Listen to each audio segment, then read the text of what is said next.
Most modern survivalists are obsessed with Gore-Tex, heavy polyesters and chemically treated nylons. We have convinced ourselves that plastic is the pinnacle of thermal engineering.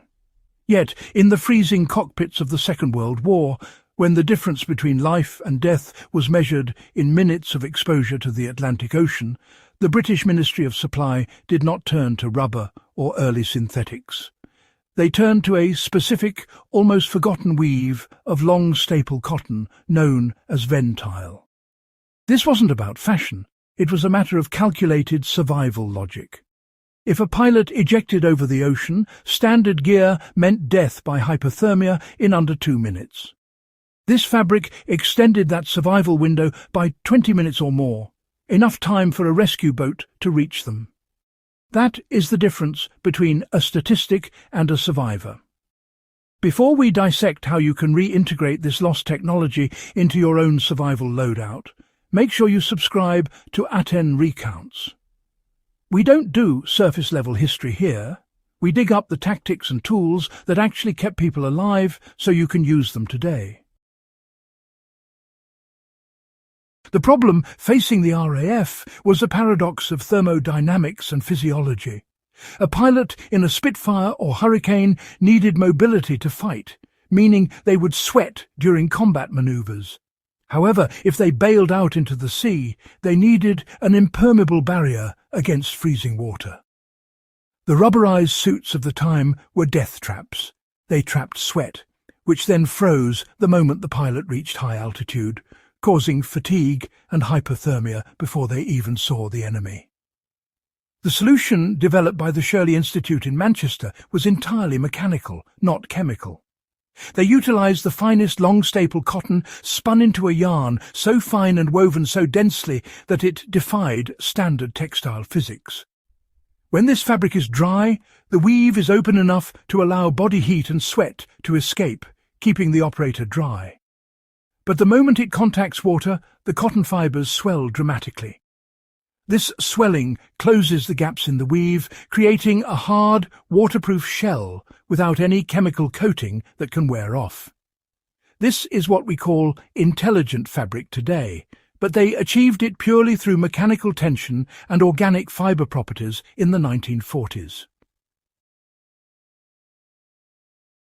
We have lost touch with this technology because modern manufacturing prioritizes speed and cheap production over durability and mechanical function.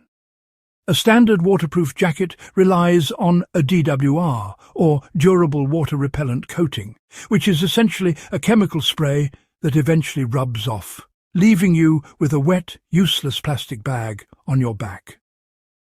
The Ventile or high-density gabardine, used in the mid-20th century, relies on the physics of the fibre itself. It cannot wear off because the waterproofing mechanism is the fabric itself. For the survivalist, this is a critical distinction. In a long-term grid-down scenario or a prolonged expedition, you cannot reapply chemical coatings to your nylon shell. Once a modern jacket delaminates, it is garbage. A high-density natural weave, however, retains its function for decades. You can patch it with a needle and thread without ruining a complex chemical membrane. This is the difference between gear designed for a weekend camping trip and gear designed for global warfare. You do not need to spend hundreds of dollars on brand new reproduction gear to utilize this advantage, provided you know what to look for in surplus markets. You are looking for specific keywords like Ventile, Grenfell cloth, or simply high-density gabardine when browsing vintage military or expedition gear. The tactile test is undeniable. When you run your hand over standard cotton, it feels soft and fuzzy. When you touch this survival-grade weave, it feels crisp, cool, and paper-like due to the extreme density of the thread count. To test a potential acquisition, perform the tension test.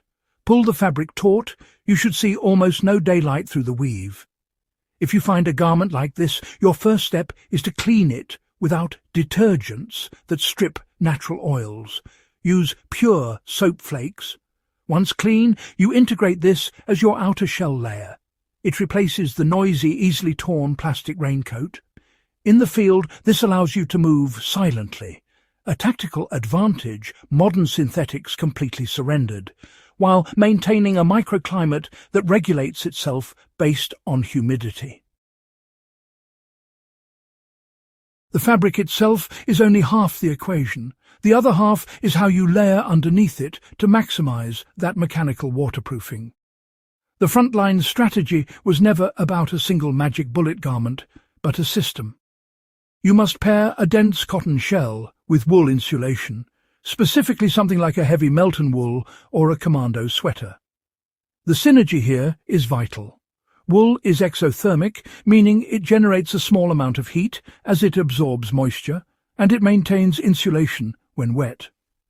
If water does breach your outer cotton shell during a torrential downpour, the wool underneath absorbs it and keeps the cold away from your skin.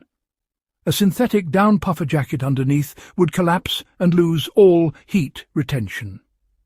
Your actionable step here is to audit your current cold weather rig. Replace the mid-layer polyester fleece with dense wool and cap it with a high-density cotton shell. You are effectively recreating the survival system that conquered the Atlantic, the Himalayas, and the trenches of Europe. It is important to understand that this technology didn't disappear because it was inferior. It disappeared because it was expensive. Weaving cotton at this density requires 30% more yarn and significantly slower loom speeds than standard fabric. It is not profitable for fast fashion or mass-market outdoor brands that rely on planned obsolescence. By choosing to seek out and use these materials, you are opting out of a disposable economy and into a mindset of permanence and reliability. This is gear that you pass down, not throw away. It respects the history of the men who designed it under the pressure of total war, and it respects the reality of nature, which does not care about your brand name logo. The next time you're looking at gear, ignore the marketing hype promising breathable plastics. Look for the fabric that saved the RAF. Look for the density, the weave, and the history. History is not just about dates and battles. It is a blueprint for survival that we have arrogantly ignored. Apply this knowledge to your loadout, and you will find that the old ways often outlast the new. If you found value in this deep dive, share this video with your fellow historians and survivalists who are tired of disposable gear. And make sure you are subscribed to Atten Recounts.